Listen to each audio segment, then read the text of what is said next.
आज कथा का छठा दिवस है और इस भागवती कथा में अवगाहन करने आए हुए समस्त मातृशक्ति एवं हमारे युवा साथी और बुजुर्गों और छोटे प्यारे बच्चों, ये ज्ञान की गंगा है और इस ज्ञान गंगा में आने से और अपने कर्णपुटों के द्वारा कथा सुनकर जब आपके अंदर प्रविष्ट होगी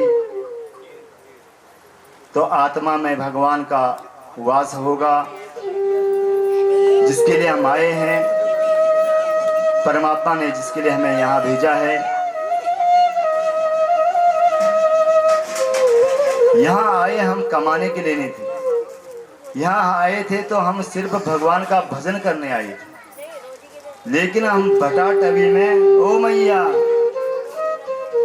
यहाँ भटाटवी में हम भटक गए, रास्ता चेंज हो गया।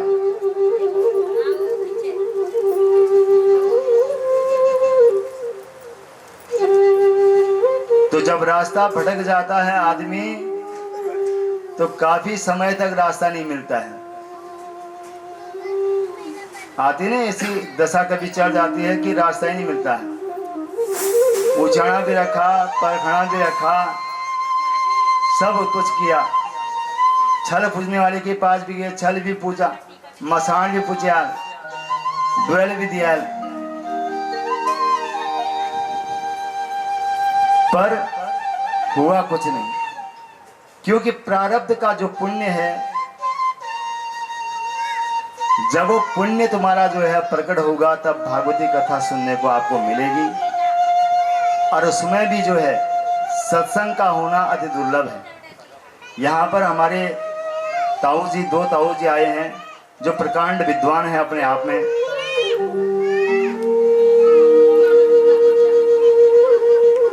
जिनको समस्त भागवत कंठस्थ याद है,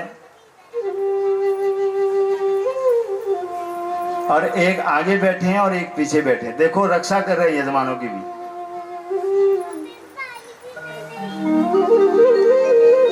ये सौभाग्य है कि हम बुजुर्गों के बीच में कथा गा रहे हैं, हमारे लिए भी सौभाग्य की बात है ये।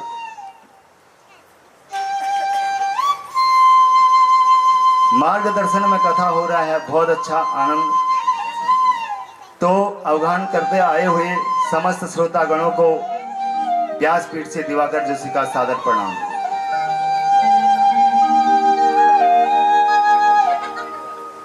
एक बार त्रेता जुग माही शंभु गए कुंभजरि सिपाही। एक बार त्रेता जुग माही शंभु गए कुंभजरि सिपाही। भगवान शंकर कैलाश के शिखर से उतरकर जो है कुंभज ऋषि के आश्रम में कथा सुनने जा रहे हैं। कहां से? कैलाश से। और भगवान शंकर ने जो है सती से कहा, देवी चलो आप भी कथा सुनने चलते हैं, मेरे साथ चलो कथा सुनते हैं। सती ने कहा, कहां जा रहे हो आप कथा सुनने? आपसे बड़ा कथावाचक कौन है?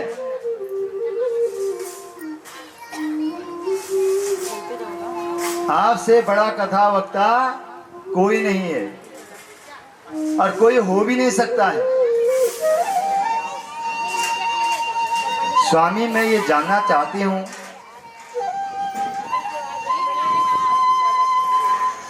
वो कौन कथावाचक है जो आपको कथा सुनाने की हिम्मत बना चुका है?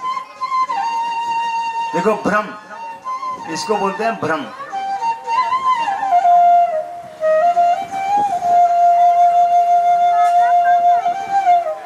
भगवान शंकर ने सती से कहा, ये बात जो है तर्क और वितर्क करने का नहीं है। कौन वक्ता है आदि आदि, ये आपको जो है कथा सुनने से मतलब होना चाहिए। कौन वक्ता है, क्या है, कहां से आया है, इसको जानने की जानकारी आपको लेनी चाहिए। तो सती ने कहा, जा कहाँ रहे हो कथा सुनने, ये तो बताओ। तो भगवान शंकर ने कहा, सती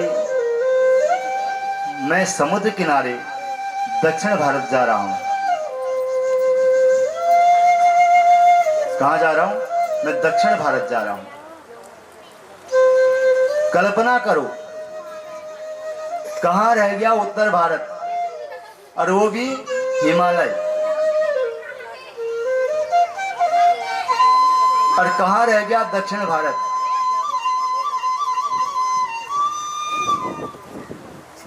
तो उत्तर भारत से चलकर जा रहे हैं दक्षिण भारत, और उस समय गाड़ी घोड़े कुछ होते नहीं थे, जाना पैदल ही है।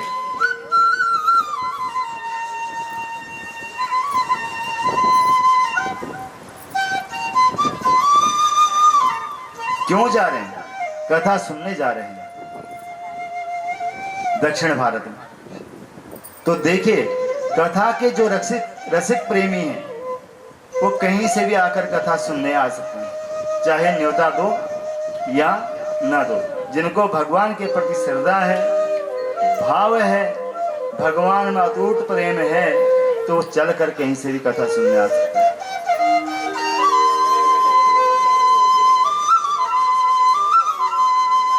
कथा के प्रति जो है प्रेम देवों को ही नहीं, महादेव को भी है।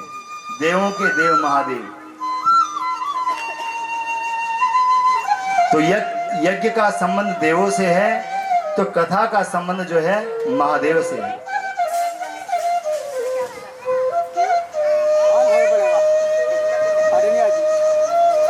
रचि महेश निज मानस राखा, पाई सुसमऊ शिवा सन भाका।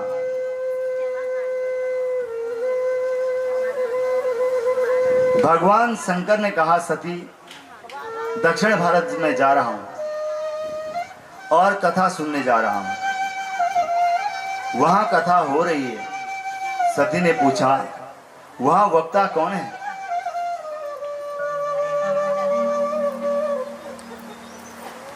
तो भगवान शंकर ने कहा, कुंभज। वक्ता कौन है? कुंभज। और कुंभज का अर्थ होता घट से, घड़े से संबंध है।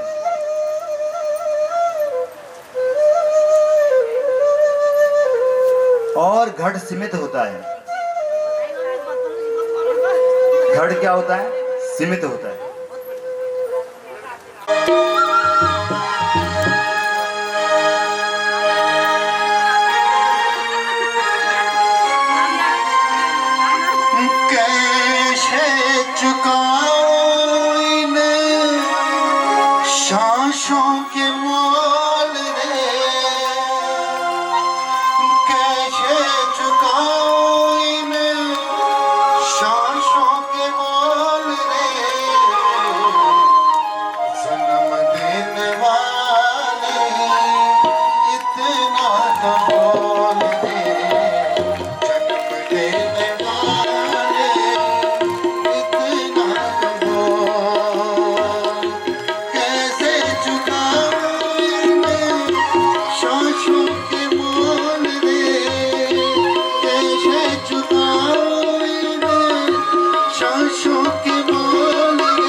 करम जल से भरे हैं मेरे सारे करम। मैंने किया ना कोई दान धर्म, किसी से न बोली मैंने किसी से न बोली मैंने जो मीठे बोल रे, किसी से न बोली मैंने जो मीठे बोल रे। जन्म देने वाले इतना तो बोल रे, जन्म देने वाले इतना तो बोल, जन्म देने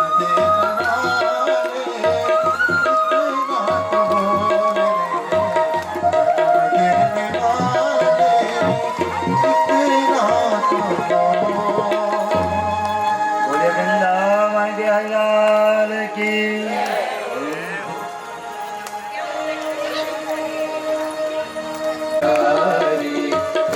नाथ नारायण वासुदेव, नाथ नारायण वासुदेव, नाथ नारायण वासुदेव।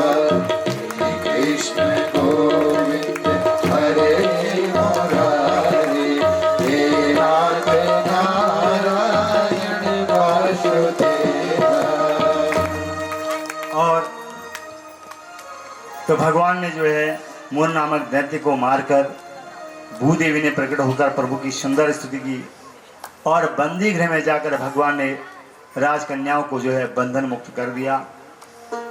राजकुमारियां प्रसन्न होकर प्रभु को प्रणाम करने लगी और बोली, सरकार आपने इस बंदी गृह की चार दीवारी से तो मुक्त कर दिया, पर अब जो है हम कहाँ जाएंगे? लौटकर घर वापस भी नहीं जा सकती हैं और कोई राजकुमार भी हमारे बंदी गृह में रहने के कारण हमसे विवाह भी नहीं करेगा।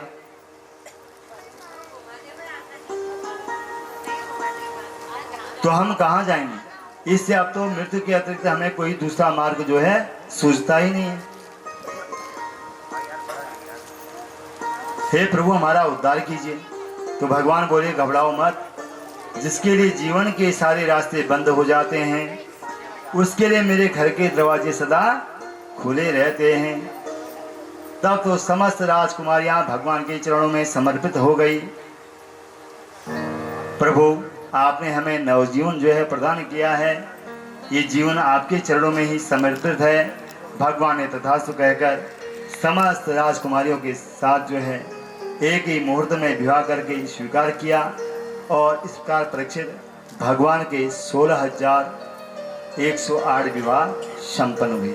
बोल कृष्ण कन्हैया लाल की। और कालांतर में भगवान की प्रत्येक रानी में से 10-10 बेटे और एक बेटी का जन्म हुआ। इस प्रकार प्रभु के पुत्र और कन्याओं का जन्म हुआ। परीक्षित बोले, भगवान इतने बड़े परिवार में भगवान कैसे रहते थे? परिवार बड़ा होगा तो कभी टाइम से खाना भी मिलता है या नहीं मिलता है, कैसे रहते होंगे? पानी भी पूछता है नहीं पूछता, और जहाँ ज़्यादा लोग होते हैं वहाँ काम कम होता है। निपुण गौर में जाद बिराव बिल्लियाँ ज़्यादा हैं तो चूहे मरते नहीं हैं। एक बोलेगा वो मारेगा, दूसरे बोलेगा वो मारेगा, और मान कोई नहीं।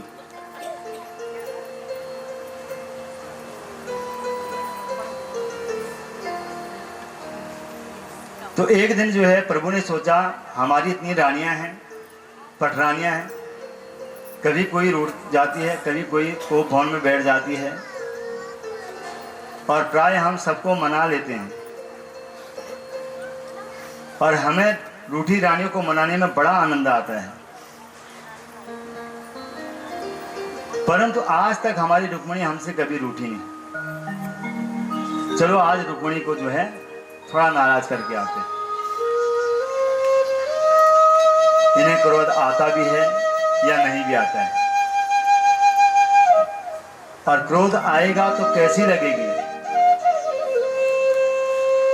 तो आज भगवान रुक्मिणी के कक्ष में गंभीर मुद्रा में आकर बैठ गए।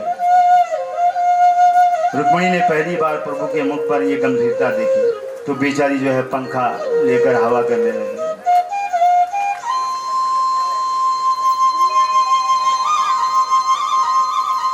और धीरे से बोली, क्या बात है महाराज, आज कैसे गुमसुम से बैठे हो? भगवान एकदम चौंक कर रुक्मिणी के मुख की ओर देखे बोली, रुक्मिणी एक बात बताओ, तुमने हमसे विवाह क्यों किया? और ये प्रश्न सुनते ही रुक्मिणी के तो होश ही उड़ गए। हे भगवान, आज मुझसे जाने कौन सी गलती हुई, भगवान मेरे से नाराज हो रहे हैं, ये कैसी बातें कर रहे हैं। और शादी हुए बरसों बीत गए, अब होता बुढ़ापा खराब।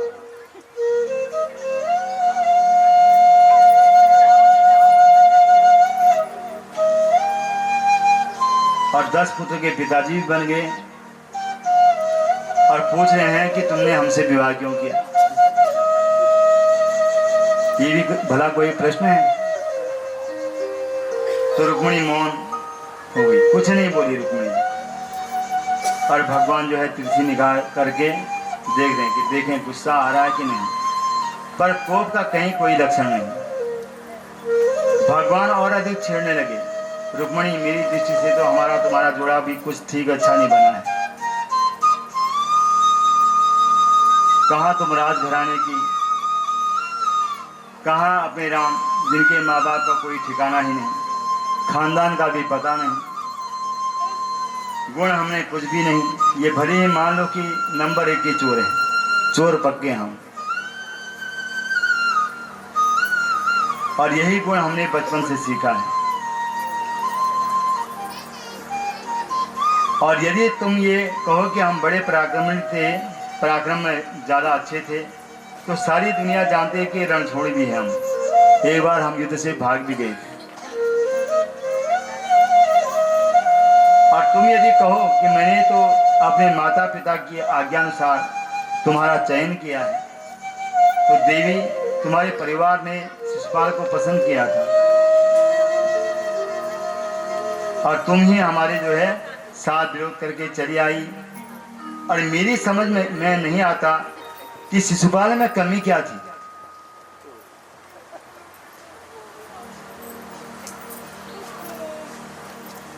खानदानी था और चेदी देश का राजा भी था, भविष्य का बनने वाला।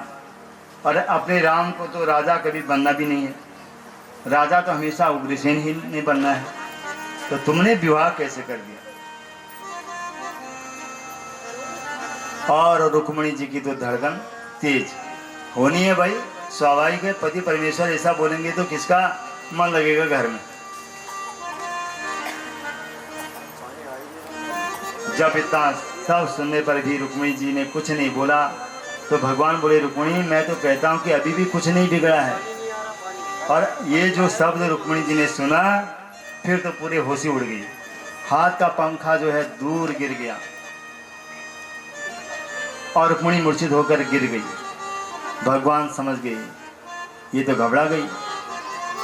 तब जो है चतुर्भुज रूप में भगवान दौड़े और 2 भुजाओं से रुक्मिणी को थाम लिया। एक भुजा से पंखा झलने लगे और एक भुजा से जल छिड़कने लगे। बोले चतुर्भुज भगवान की। और भगवान ठाका मार के हंसने लगे।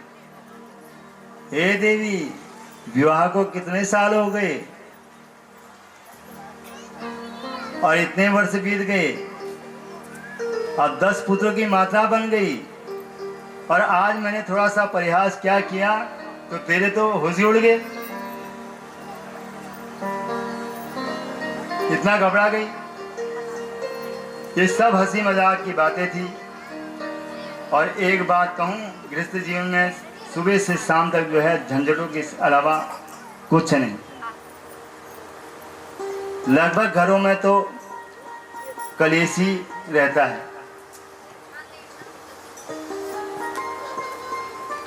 और कुछ तो जो है शूर्पणखा भी होती हैं, शूर्पणखा, और कुछ होती है पूतना। आजकल तो लगभग सभी शूर्पणखा हैं। शूर्पणखा किसको कहते हैं? जिसके नाखून सूप के जैसे हैं, इतने लंबे बना रहे हैं ना आजकल नाखून, तो वही तो शूर्पणखा है। नख माने नाखून, शूर्प माने सूप।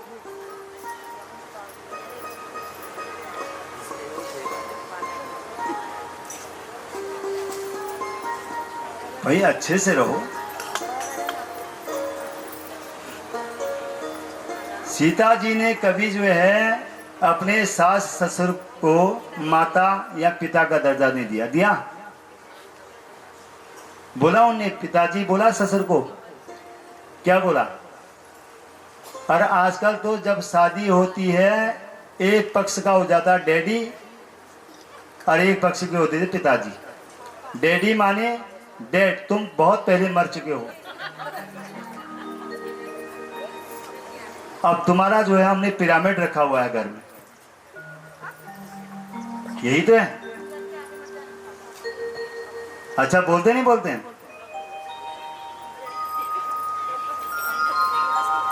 देखो इधर भी मां नहीं हो सकती, उधर भी मां नहीं हो सकती ना। पिता ने जिससे विवाह किया होगा वही क्या है? मां है। आप ये कह सकते हो कि सासू मां, पहले सासू लगाना ही पड़ेगा। और ससुर को तुम पिताजी नहीं कह सकते हो, ससुर जी ही बोलना पड़ेगा। वहां ससुर पिताजी थोड़ी बोलोगे, बोलोगे ऐसा?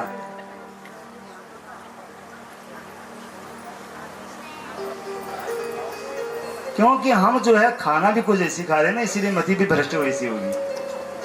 बोलते हैं जैसा खाओ अन्न वैसा होगा मन, और जन पियो पानी तन वल बाणी। वही तो चक्कर है। खाना खा रहे हैं हम, पता नहीं किसके हाथ का खा रहे हैं। वो बाहर जाके सोच जाके हाथ भी धो रहा नहीं धो रहा, उसका भी कोई गारंटी नहीं। और जब जाते हैं ठेले पर पानी पूरी दबा के, और घर में आके बुआरी बोल दे रही कि पेट दर्द हो गया, सासू जी खाना खाने का मन कर रहा। आपका मन कर रहा तो बना लो, मैं तो एक गई अपने कमरे में लेट गई। ये संस्कार है। और कुछ माताएं तो अच्छे से पढ़ा के अपनी बेटी को भेजते हैं ससुरालों में। बेटा इतना माल दे रहे हैं, सुबह जल्दी मत उठना, आराम से उठना, और कोई कुछ बोलेगा तो जवाब हमारे पास भी अच्छा। कई घर तो ऐसे ही बर्बाद है या नहीं ऐसे? और कई जगह जो है बहू अच्छी रहती है, लेकिन सास का तीखा मुंह, मिर्ची मसाला वाला मुंह, उससे भी बात बिगड़ जाती है। अगर झगड़ा परिवार में शांत होने का नाम ले भी रहा होगा ना, तो सासू केके का रोल करके थोड़ा नमक मिर्ची मसाला लगा के पहले तो पति से लड़ेगी, बहू को डायरेक्ट नहीं, वहां लड़ेगी पहले, और तब पति को मजबूत करके तब पति जो है अपने बेटे को सुनाएगा, तब बेटा जो है बहू को सुनाएगा। तो परिणाम स्वरूप क्या हो जाएगा? बेटा बोलेगा पापा जी अब तुम इस घर में रहो और हम किराए पर जाते हैं। यही कारण है जो परिवार टूट रहे हैं, और कोई दूसरा कारण नहीं। देखो कलयुग में न खाने की कमी, न पैसों की कमी, न धन की कमी और न दौलत की कमी। कमी है तो हमारी सूझ और बूझ की कमी है, क्योंकि हम बात पर जो है बतंगड़ बना देते हैं, उस पर मंथन और चिंतन नहीं करते हैं, और मंथन और चिंतन कर लिया तो परिवार जो है राज दरबार बन सकता है।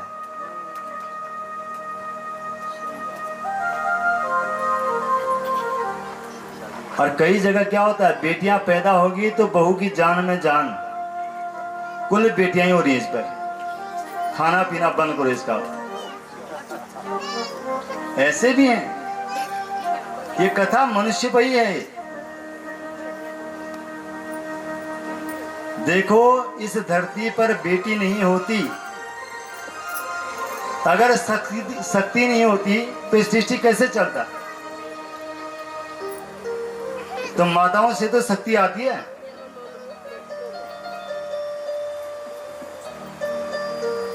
माँ अगर बोल दे कि ये काम करना है और आपने अच्छे से स्वीकार कर लिया तो वो काम हो जाएगा। सिर्फ सम्मान और भावनाओं का है, विश्वास, सम्मान और भावना। अब भावना कहीं और है, विश्वास कहीं और है। कहीं वो बीरबल की खिचड़ी बन रही है, कहीं लड़का है हांडी आग जली कहीं और। तो बोला महाराज दरबार में जाके इनाम। बोला महाराज कैसे रहे? बोला दूर एक जो है उसमें आग सेक रहा था ये। बोला कैसे? तो उसको पूछा गया कैसे सेक रहा? महाराज मैंने तो आग सेकी नहीं, पर दूर एक लाइट जल रही थी, उसके सहारे में पानी में रहा। भाई यही स्थिति दुनिया की। सब लगे हैं भटाटवी में, हाय पैसा हाय पैसा हाय पैसा। जैसे कि जो है पैसा जमा करके इस लोक से मुक्ति मिलेगी कि पहले मनी ऑर्डर जो है यमराज के यहाँ कर दिया होगा कि भाई मेरे लिए पूरी व्यवस्था रखना और मैंने इतने लाख का चेक डाल दिया आपको।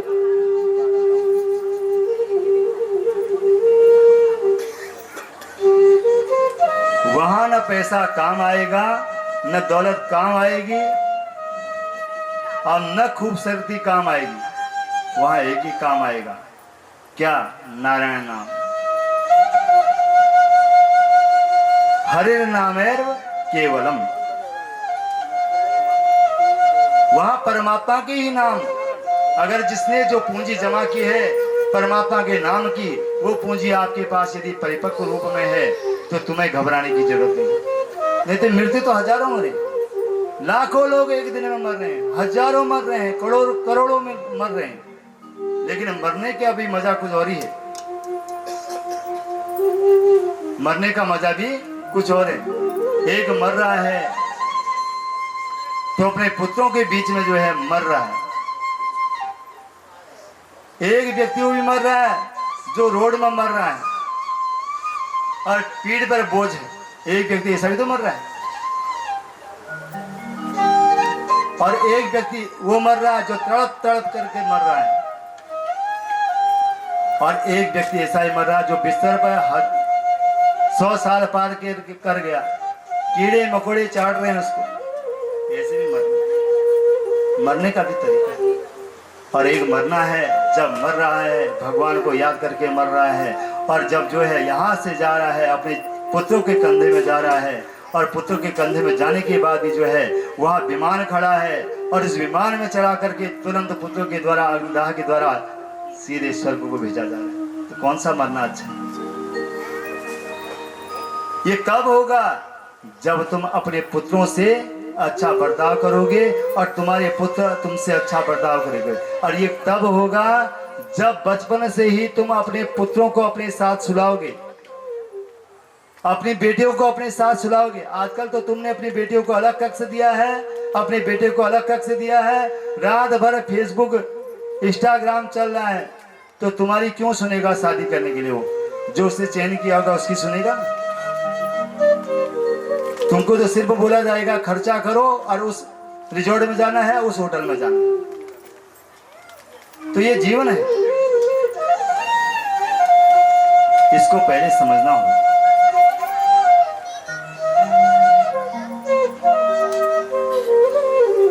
तो भगवान ऐसे प्रयास करते हैं और भगवान ने इस प्रकार से अपनी जिंदगी में अच्छे दिन काटे।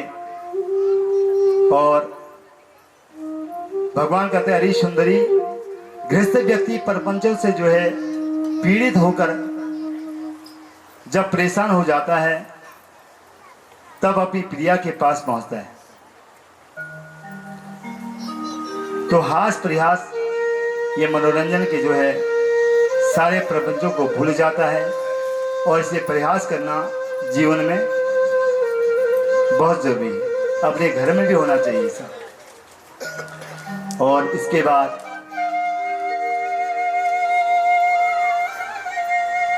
सुखदेव बाबा कहते हैं परीक्षित, इस प्रकार से जो है भगवान इतने बड़े परिवार में हास परिहास और मनोरंजन करते थे।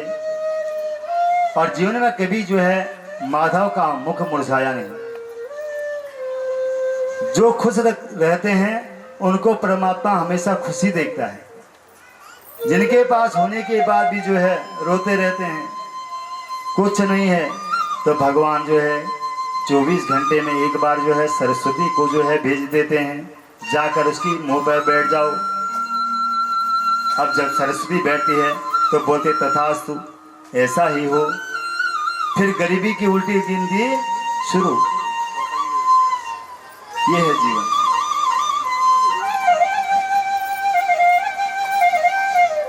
और एक पौंड्रक नाम का राजा था, जो स्वयं को भगवान सिद्ध करने की जो है कोशिश करता था। उसका मित्र राजा काशीराज उसे बहुत भड़काता था। कुछ लोगों के मित्र ऐसे होते ना, हाँ ऐसी हवा भरते हैं सीधे चोटी पर, और जब धड़ाम नीचे गिरता है हाथ पांव चौपट। बोलो राधे राधे।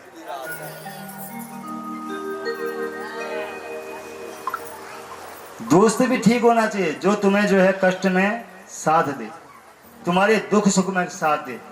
मेरे तो ऐसे दोस्त हैं, मैं अभी इस व्यासपीठ पर बैठा हूं, और इस व्यासपीठ पर अभी बैठा हूं तो इसमें कृपा है तो मेरे कुल गुरु जी श्री शंभू प्रसाद जोशी जी के। बहुत अच्छी ताली, इन्हीं ने बचाया मुझे। इससे पहले मैं 4 महीने बीमार हुआ था, मैं अपने कमरे से अपने बाथरूम में नहीं जा पा रहा था, लेकिन इनकी इतनी बड़ी कृपा मेरे ऊपर रही। और हमारे आचार्य जो महिषानंद जी हैं, उनकी भी बड़ी कृपा रही। दोनों ने मुझे बचाया। और मैं साधुवाद, आशीर्वाद तो नहीं दूंगा, साधुवाद दूंगा, क्योंकि मेरे गुरुजी हैं, आशीर्वाद देने का मेरे को फर्ज नहीं है। इनने मुझे बचाया। रात दिन जो है मेरे पीछे हॉस्पिटल में। आजकल किसी को टाइम होता है? किसी को नहीं। ऐसे भी जो है दोस्त पालो तो अच्छे पालो, वरना बिना दोस्ती के ही ठीक हो।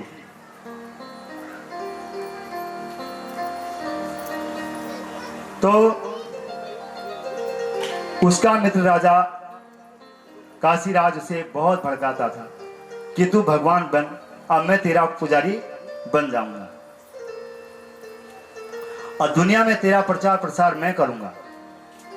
तू भगवान बनकर पूजना, और मैं जितना दुनिया वालों को मूर्ख बनाकर चढ़ावा आएगा, और दोनों 50-50 कर लेंगे। चढ़ावा तो आता है मंदिर में, 50 आधा तेरा आधा मेरा।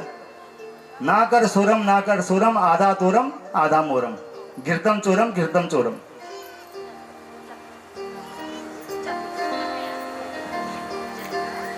और दुनिया वालों को जो है मूर्ख बनाकर जो चढ़ावा आएगा उसका आधा आधा कर लेंगे।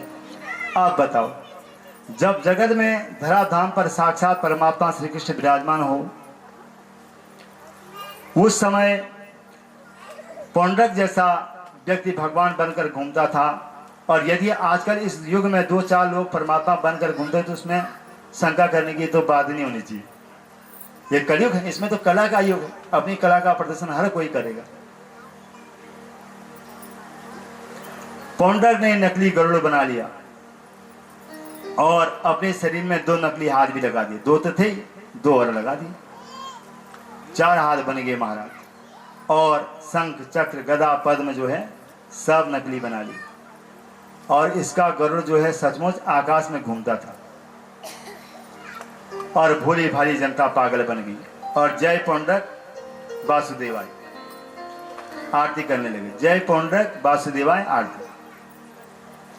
काशीराज ने कहा, मित्र यदि कृष्ण तुम्हें भगवान मान ले तो सो तुम्हारे ऊपर भगवता की मोहर लग गई, क्योंकि आज कृष्ण को लोग भगवान समझते हैं। और तुम कृष्ण बने, कृष्ण को द्वारका में धमकी भरा पत्र भेज दो यहां से। और पौंड्रक जो है बातों में आ गया। ऐसे होता है, जो दूसरे की भांग पीता ना भरी हुई तो डूबता वही है। शराबी पति कोई ऐसे नहीं बनता भाई मेरा शराबी, पहले उसको सुंगाया जाता है शुरू दिन फ्री में। अरे बैठ ना खा, कुछ नहीं होता है।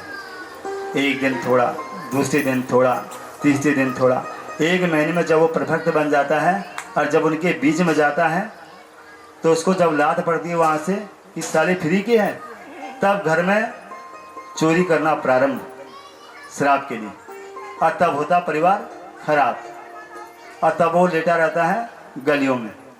यही तो स्थिति है वास्तविक।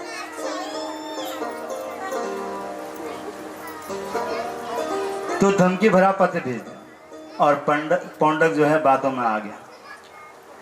मूर्ख और संख हमेशा दूसरे के फूकने से ही बचते हैं।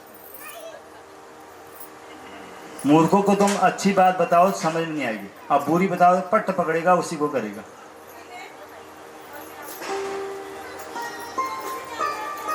सो काशीराज की बातों में आकर पौंडरक ने एक पत्र लिखा, धमकी भरा, और द्वारिका भेज दिया। दूत ने भी जो है द्वारिकाधीश के दरबार में पत्र दिया। उद्धव जी ने आगे बढ़कर दूत से पत्र लिया और पढ़ते ही खूब जोर से हंसने लगे। भगवान बोले, जल्दी बताओ इस पत्र में लिखा क्या है। उद्धव जी बोले, इसमें लिखा है सरकार, आप अपना बोरिया बिस्तर अब पैक कर लो, तुम्हारा हो गया समय खराब, तुम्हारी सत्ता गई, अब यहाँ पौंडरक की सत्ता है, पौंडरक ही भगवान बनेगा। पत्र में तो यही लिखा है, और तुम अपना बोरिया बिस्तर बांधो और यहाँ से निकल भागो। आप नकली भगवान हो, असली भगवान तो अब पैदा हुआ है, पौंडरक। इस पत्र में तो आपको भगवान चुनौती दी है। वासुदेवो अवित्रेणो हमेकम एवं चापरः भूतानाम अनुकंप्यार्थम तम तु मिथ्याभिधाम त्यजः।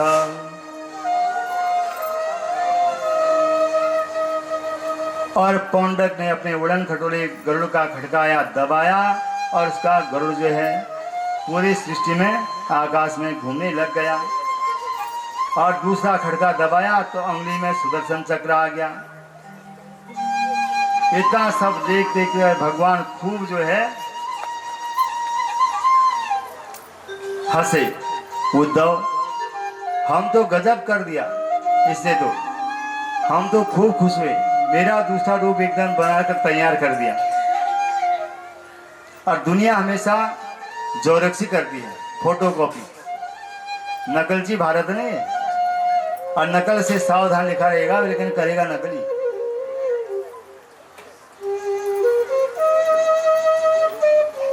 पर कुछ भी हो, मेरा रूप बनाने में कितना इसने मेरा चिंतन किया। भाई रूप भी ऐसे थोड़ी बन गया, पहले उसका पूरा अपने दिमाग में खाका उतारा होगा तभी तो रूप बनेगा ना। हम किसी का फोटो बनाते हैं तो पहले दिमाग में बनाना पड़ेगा फोटो, और तब कॉपी पे उतरेगा। पर इसने मेरा बहुत चिंतन किया है, ज्यों क्या त्यों बना दिया, अब इसे असली रूप में दूंगा। और ऐसा कहकर भगवान ने सुदर्शन चक्र से पौंडरक का वध कर दिया, और सिर काटते ही उसे सारूप्य मुक्ति प्रभु ने प्रदान की, और काशीराज का भी सिर काटकर काशी में ही फेंक। और काशीराज का वध का समाचार जब उसके पुत्र सुदक्षिण को मिला तो उसने अविचार विधि से दक्षिणाग्नि की आराधना कर कृत्या को प्रकट कर दिया और द्वारिका को भस्म करने के लिए भेज दिया। पर भगवान ने सुदर्शन चक्र से कृत्या को भी भस्म कर दिया और सुदर्शन को आदेश दिया कि जाओ सारी काशी का विध्वंस कर दो। तो भगवान के दिव्य सुदर्शन ने आकर काशीपुरी को भी जो है भस्म कर दिया। भगवान के ऐसे अद्भुत बल पराक्रम की चर्चा सुखदेव ने राजा परीक्षित को सुनाई। अब जो है एकादश स्कंद में प्रवेश करते हैं। यदुवंश को साफ लगा,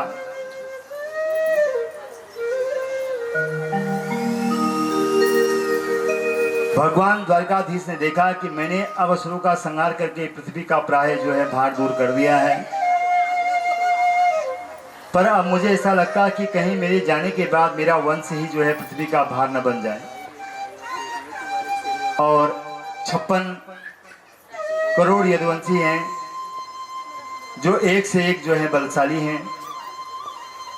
प्रभु लोग को लगा कि हम देख रहे हैं यदुवंशी की जो है बालकों में भी बड़ी उदंडता आ जाती है, तो क्यों न अपने वंश के विनाश का भी जो है बीज रोपण कर दिया जाए।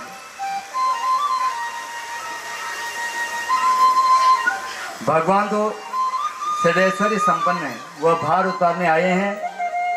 वह चाहे वह किसी भी प्रकार का हो, भगवान की आसक्ति तो कहीं है नहीं, वो तो असंग है।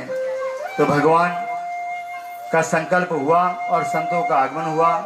द्वारिका में संत आ गए, भगवान ने सबका सम्मान यथोचित किया।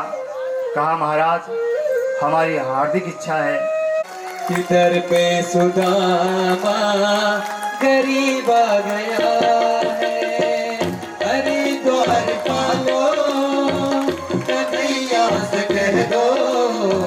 किधर पे सुदामा गरीब आ गया है, किधर पे सुदामा गरीब आ गया है। भटकते भटकते न जाने कहाँ से, भटकते भटकते न जाने कहाँ से, तुम्हारे महल के करीब आ गया है, तुम्हारे महल के करीब आ गया है।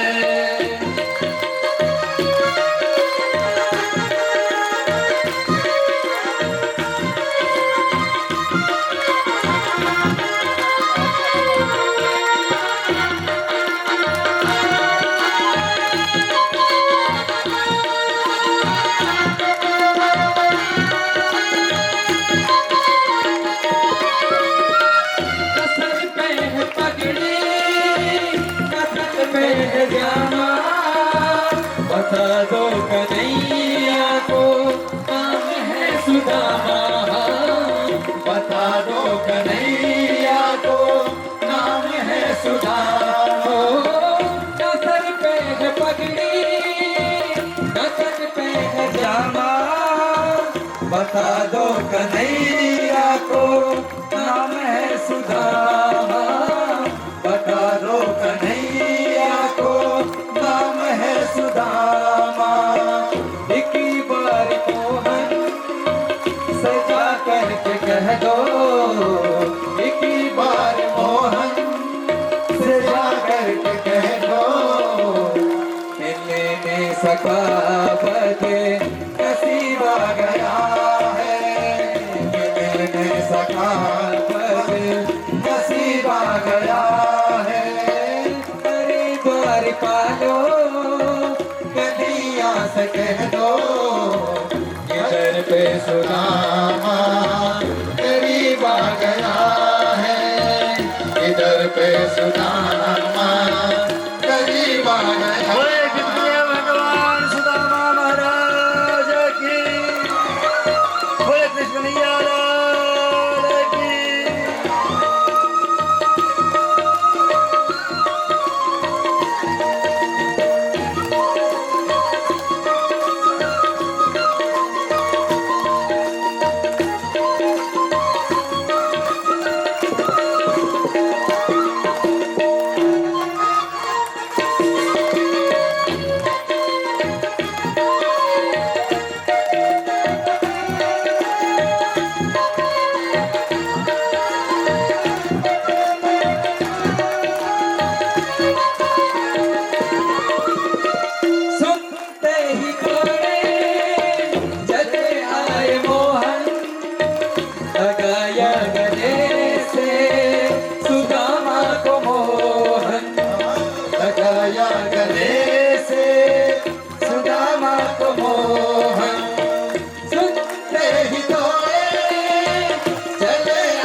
से कह दो द्वार पालो, कन्हैया से कह दो तालियों की सेवा से पे सुदामा करीब आ गया है, इधर पे सुदामा करीब आ गया है।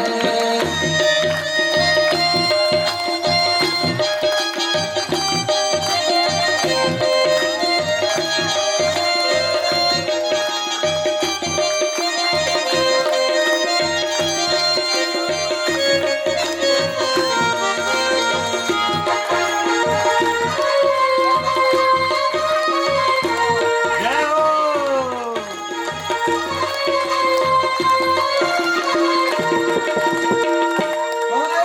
बराबर के सुदामा बिठाए, चरण आंसुओं से श्याम ने धुलाए, चरण आंसुओं से श्याम ने धुलाए।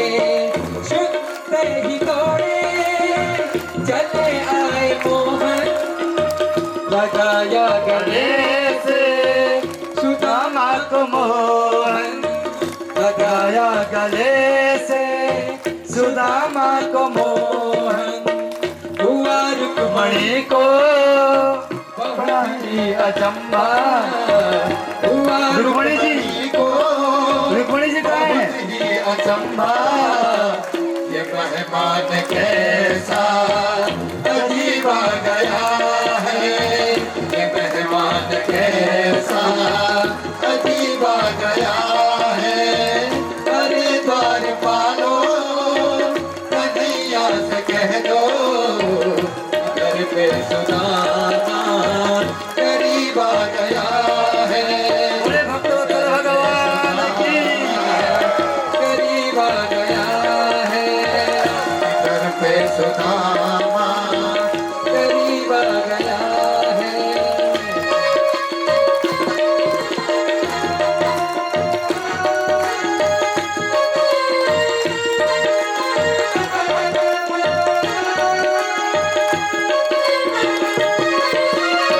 बराबर पे अपने सुदामा बिठाए, चरण आंसुओं से श्याम ने धुलाए। हाँ, चरण आंसुओं से श्याम ने धुलाए। हाँ, बराबर में अपने सुदामा बिठाए, चरण आंसुओं से श्याम ने धुलाए। हाँ, चरण आंसुओं से श्याम ने धुलाए। न घबराओ प्यारे जरा तुम सुदामा, न घबराओ प्यारे जरा तुम सुदामा, खुशी का समा तेरे करीब आ गया है, खुशी का समा तेरे करीब आ गया है। करे द्वार पालो, कन्हैया से कह दो अरे द्वार पालो, कन्हैया से कह दो इधर पे सुदामा करीब आ गया है, इधर पे सुदामा करीब आ गया है। खुशी का समा तेरे करीब आ गया है, खुशी का समा तेरे करीब आ गया है, खुशी का समा तेरे करीब आ गया है। तुम्हारे महल के करीब आ गया है, तुम्हारे महल के करीब आ गया है। बोले कृष्ण मैया लाल की, बोले भक्तवत्सल भगवान की, बोले विप्रदेव भगवान की। और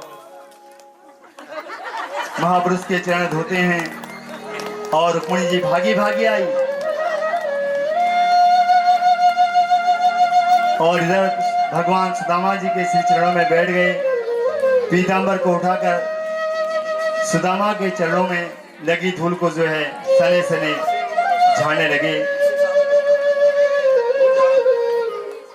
और भगवान उन कांटों को जो है निकालने लग गए।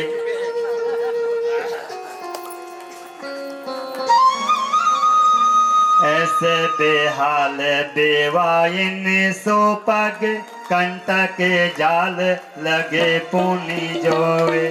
हाय महादुख पायो सखा तुम आए दिन किसे दिन कोए। देखी सुदामा की दीन दशा करुणा करे के करुणा निधि रोए। पानी पराते को हाथ छुओ नहीं नैनन की जल से पग धोए। और प्रीति की अधिकता में प्रभु के नेत्रों से इतना जल गिरा बहा कि सुदामा के चरण धुल गए और रुक्मिणी जी पानी लेकर आई और ये दृश्य देखकर हक्की पक्की रह गई। और सुदामा जी सिंहासन पर मुझसे मन की बात नहीं कर पाएंगे और मित्र से जब बरसों बाद मिले तो मन की बात होनी चाहिए। और बहुत थके हारे मालूम पड़ रहे तो इससे अंतपुर में चलकर थोड़ा विश्राम करें। भगवान ने अपने हस्तिदंत निर्मित सुंदर जो है पलंग पर दूध के झाग के समान शुभ्र सुकोमल सैया पर शयन कराए में आज सुदामा जी अवगाहन कर रहे हैं। और सुदामा जी शयन करने लगे तो प्रभु चरण दबाने लगे। सुदामा जी बार बार हाथ पकड़ते हैं, रोकते हैं, पर भगवान एक नहीं सुनते, एक नहीं मानते।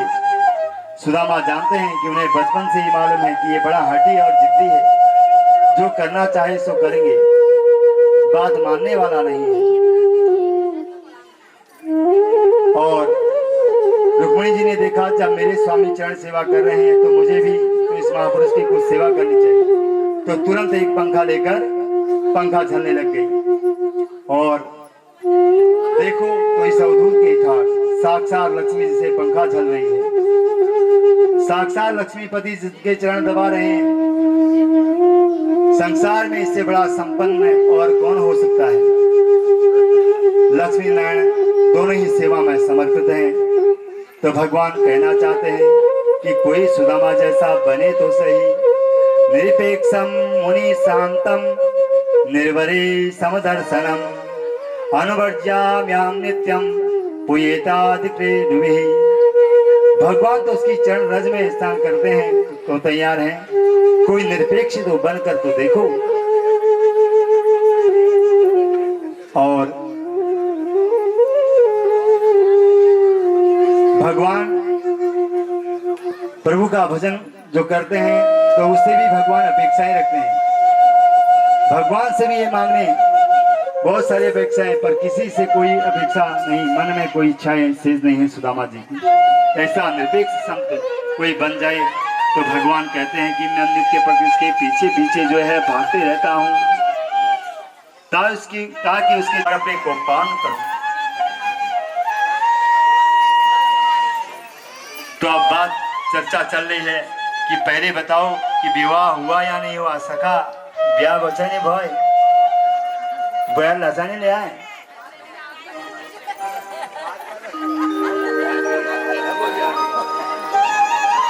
अब भगवान तो चाहते हैं हम दोनों मित्र, तो वह सारा बचपन आंखों में नाचने लगा। उस दिन ये हुआ था कि उस दिन ये हुआ था, ऐसे तो नहीं करता है बचपन। और मित्र ये बताओ कि तुम्हें कोई तुम्हारे अनुकूल भार्या मिली या नहीं मिली। शादी के अलावा तो और कोई बात पूछे कि नहीं मिली तो मेरे विवाह की चिंता इसको बड़ी है। भगवान बोले ये प्रश्न इसलिए पूछ रहा हूँ क्योंकि तुम हमेशा बचपन में बाबा के जैसी बात किया करते थे। इससे डर है कि कहीं वास्तव में बाबा तो नहीं बन गए, इससे पूछ रहा हूँ। और सुदामा जी बोले कन्हैया नहीं, ऐसी बात नहीं है, विवाह तो हो गया है। तेरी भाभी का नाम सुशीला है और जैसे वैसे वो काम है, जैसी है वैसे वो काम भी करती है। बड़ी सुशील स्वभाव की है। ये सब जो है बातें उनकी होती है और जीवन की गाड़ी बड़े आनंद से चल रही है। अब जल्दी बोल, तेरा विवाह हुआ या नहीं हुआ? कन्हैया को पूछते हैं सुदामा जी। भगवान हंसकर बोले, अब मित्र हमारी मत पूछो, हम तो बाद में इकट्ठे बताएंगे, पर एक बार बताओ, तुमने चुपचाप विवाह कर लिया, कोई कार्ड वार्ड न्योता कुछ नहीं दिया? हम भी आते शादी में नाचने और हमें तो कोई भनक ही नहीं पड़ी।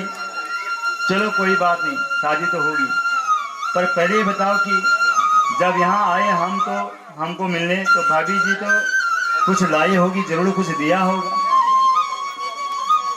तो सुदामा जी बहुत छुपाते हैं, अंततः गत्वा भगवान उस पोटी को खींच लेते हैं, उससे 2 मुट्ठी जो है चावल खा लेते हैं और 2 लोग का स्वामी सुदामा को बना देते हैं और अपने विश्वकर्मा को आदेश करते हैं कि विश्वकर्मा जाओ और द्वारिका जैसी सुंदर नगरी जो है उधर महल बना दिया तुम्हारे लिए पूरा। सुदामा जी जब विश्वकर्मा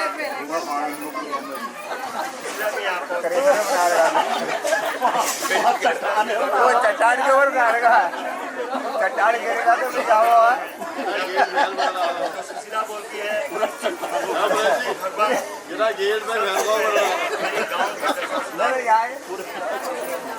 भगवान ऐसा सुधर जाएगी तब आप मेरे लिए मेरा घर बनाना। पहले जो है मेरी सखाओं का घर बनाओ, मेरी सहेलियों का घर बनाओ। तो विश्वकर्मा ने पहले सहेलियों का घर बनाया, तब सुदामा देव का घर बनाया, सुंदर महल तैयार किया। अब जो है सुदामा का विदा होने का समय आया। सुदामा बोलते हैं, महाराज अब चलते हैं। कन्हैया ने जो वस्त्र पहनाए थे वो वस्त्र उतार लिए और जैसे सुदामा आए थे वैसे भेजा। और ब्राह्मण जरा ये नहीं बोलना है, अच्छा महाराज चलते हैं। जजमान बोल, रुको रुको, चलते हैं महाराज, रुको रुको, चलते हैं महाराज, रुको रुको, होता है ना ऐसा। तो ऐसे बोला कि यार ये कुछ ले नहीं रहा है, और बोला जाओ, दक्षिणा पानी तो होनी चाहिए जब इसके आए। तो भगवान ने सुदामा जी को वैसे ही विदा किया, आगे रथ तक छोड़ा, आधे रास्ते तक। उसके बाद जैसे पैदल गए, पहुंचे घर के नजदीक पहुंचे तो अपना कुटिया नहीं मिली, क्योंकि कुटिया का तो महल बन गया। और जब पूरी अपनी नई द्वारिकापुरी को देखा तो सुदामा जी बड़े प्रसन्न हुए और पहचाना ही तो उनकी धर्मपति सुशीला ने जो है का प्रसंग परिपूर्ण होता है। और आज की कथा यहीं पर विराम लेती है। देखो समय कितनी तेजी से भाग रहा है। आज कथा को 6ठा दिवस हो गया है, कल कथा परिपूर्ण होनी है। और यहाँ पर हमारे यजमान पुरोहित परिवार की ओर से भंडारा का विशेष प्रबंध है। तो आप सभी भक्तगणों से निवेदन करते हैं, यथा समय पहुंचकर श्रीमद् भागवत महापुराण का प्रसाद ग्रहण करेंगे और पुराण का महात्म्य सुनेंगे। इन्हीं शब्दों के साथ आप सभी को कोटि कोटि प्रणाम और साधुवाद। मेरा पितर देव तुम देण होया, मेरा पितर देव तुम देण होया, मेरा पितर देव तुम देण होया, मेरा पितर देव तुम देण होया। न्योत के बोलो पूज के पठोरो, न्योत के बोलो पूज के पठोरो। अपनी छाया राख्या तुम्हारा गीत गोरो, अपनी छाया राख्या तुम्हारा गीत गोरो। मेरा पितर हो, मेरा पितर देव तुम देना होया, मेरा पितर देव तुम देना पितर देव तुम से न होया, मेरा पितर देव तुम